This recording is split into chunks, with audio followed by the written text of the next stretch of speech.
the starter's orders. Don't want any noises. Clicking of cameras sometimes is a problem, but they are called to their blocks. Azamati of Ghana on the far side in 1. Abekun of Sri Lanka in 2 in the blue near the top. Omanyala of Kenya in those fabulous Kenyan colours. He goes in 3. Simbine, the defending champion, goes in lane 4 for South Africa. In 5, Emmanuel Eseme of Cameroon. In 6, Mitchell Blake of England. In 7, Wales' Azu. And Rohan Browning of Australia nearest the camera. Set. Good start there from Omanyala. He's got the jump on Sabina at the moment. Omanyala's going away with this one. He will not be caught. This is justice for the man who couldn't do himself justice in Eugene. He takes the goal for Kenya. 10-0-2 into a slight headwind, minus 0.9. But daylight between Ferdinand Omanyala of Kenya and the rest. Maybe about a meter's difference in it. And the winning time, well, it doesn't matter a hoot. Who cares that it wasn't under 10 seconds?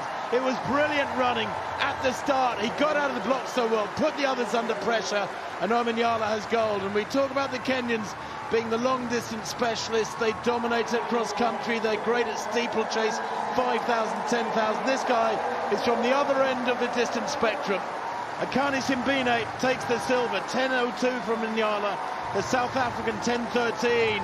I think a tinge of disappointment of those features. He was well beaten, but he does take the silver. And Nyupun Abekun of Sri Lanka, a bronze medal, 1/100th behind Simbine. And Azamati of Ghana, the unlucky Commonwealth history, 9th fastest man ever from anywhere around the planet. 9.77 he ran in the middle of September last year. And there was never any doubt about it. He led from the very first stride. Simbine tightening up there with the pressure of trying to get back. That's more than a metre lead. Great running on the near side from Browning, who just got out-dipped. It was so tight. You look at the place times, I'm telling you, from 2nd place down to 6th place, just 7/100ths of a second. I mean, that is a very, very tight finish indeed. I thought it looked there 20 metres out, like Browning was going to get a medal. Yeah, I did, because he was closing. And then it all got a little bit tight on the line. I said this during the semi-finals.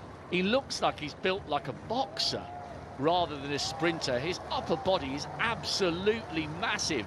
And just like Julius Yego, who became a world champion for Kenya in the javelin, Omanyala is showing that the Kenyans don't just win medals when it comes to the steeplechase, the 1500, the 8, the 5 and the 10.